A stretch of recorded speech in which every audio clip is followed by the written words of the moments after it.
आदाब नाजरीन, ज़ैन टीवी में आपका इस्तकबाल है। कौम और मिल्लत की बहन बेटियों के लिए की गई खिदमात का मरहूम हुसैन बिन सईद चाउश के इंतकाल के 10 साल बाद एतराफ़।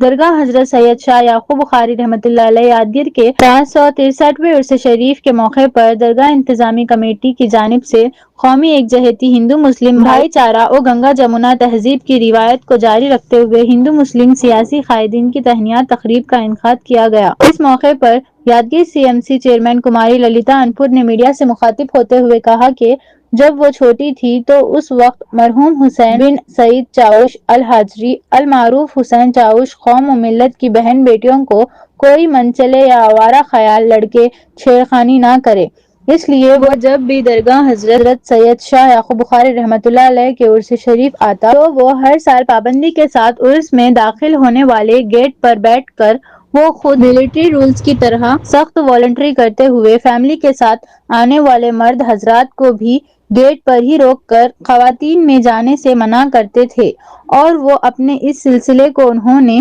ताहयात जारी रखा। सीएमसी चेयरमैन कुमारी ललिता अनपुर अफसोस का इजहार करते हुए कहा कि उनके इंतकाल के बाद ये सिलसिला खत्म हुआ है। इसी को देखते हुए यादगीर सीएमसी चेयरमैन कुमारी ललिता अनपुर ने मौजूदा दरगाह इंतजामी कमेटी से अपील की कि हजरत सैयद शाह याकूब बुखारी रहमतुल्लाह अलैह के उर्स शरीफ के मौके पर खवातीन ज्यादा तादाद में आते हैं, इसीलिए इस सिलसिले को दोबारा शुरू करे और मेले में मर्द हजरात को आने से रोकने के लिए स्ट्रिक्टली वॉलंटियर्स का इंतजाम करे।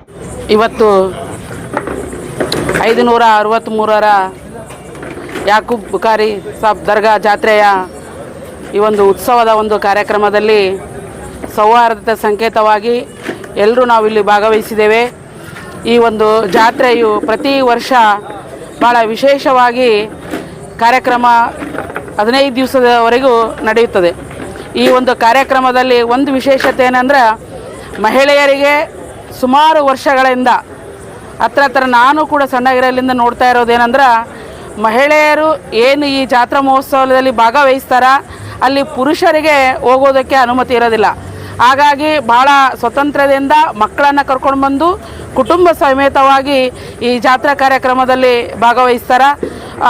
ನಮ್ಮದು ಇನ್ನೊಂದು ವಿಷಯ ಏನು ಹೇಳ್ಬೇಕಂದ್ರೆ ಹಳೆಯದಾಗಿ ನಮ್ಮ ಚಾವುಶ್ ಸರ್ ಅವರು ಈ ಜಾತ್ರಾ ಮಹೋತ್ಸವದಲ್ಲಿ ಗೇಟಿಗೆ ಕೂಡ್ತಾಯಿದ್ರು। ಅವರು ಯಾವುದೇ ಪುರುಷರು ಬಂದರೆ ಇಲ್ಲ ಕುಟುಂಬದವರಾದರೂ ಕೂಡ ನೀವು ಹೊರಗಡೆ ಇರ್ರಿ, ನಿಮ್ಮ ಮನೆಗಿರ್ತಕ್ಕಂಥ ಮಹಿಳೆಯರು ಒಳಗಡೆ ಹೋಗಿ ಬರ್ಬೇಕಂತಕ್ಕಂಥ ಒಂದು ಕಟ್ಟುಪಾಡನ್ನು ಏನು ಮಾಡಿದರು, ಅದೇ ಈ ಜಾತ್ರೆಯ ಒಂದು ವಿಶೇಷತೆ ಇದೆ। ಯಾಕಂದರೆ ಎಲ್ಲಾದರೂ ಹೆಣ್ಮಕ್ಳು ಹೋಗ್ಬೇಕಂದ್ರೆ ಜಾತ್ರೆಗಳಲ್ಲಿ ಪುಂಡ್ರಿ ಪೋಖರಿಗಳ ಹಾವಳಿ ಜಾಸ್ತಿ ಆಗಿರ್ತದೆ।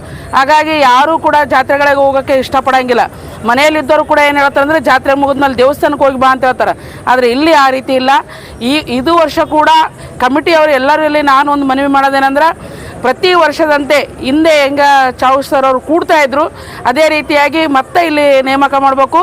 ಮಹಿಳೆಯರಿಗೆ ಮುಕ್ತವಾಗಿ ಬಂದು ಜಾತ್ರೆಯ ಸಂಭ್ರಮವನ್ನು ಆಚರಣೆ ಮಾಡುವಂಗೆ ತಾವೆಲ್ಲರೂ ಅನುಕೂಲ ಮಾಡಿಕೊಡ್ಬೇಕು। ಯಾಕಂದರೆ ಇಲ್ಲಿ 2 ಭಾಗವನ್ನು ಮಾಡಿದ್ರಿ, ಈ ಕಡೆ ಎಲ್ಲ ಪರ್ಚೇಸ್ ಮಾಡೋರಿಗೆ ಅಲ್ಲಿ ತೊಟ್ಲದು ಮಾಡಿದ್ರಿ, ಎರಡೂ ಕಡೆ ಕೂಡ ಏನು ಜನನ ಕೂಡಿಸುವಂಥ ವ್ಯವಸ್ಥೆ ಆಗಲಿ ಮತ್ತು ಈ ಜಾತ್ರೆ ಯಶಸ್ವಿ ಆಗಲಿ ಅಂತೇಳಿ ಆಶಿಸ್ತೇನೆ।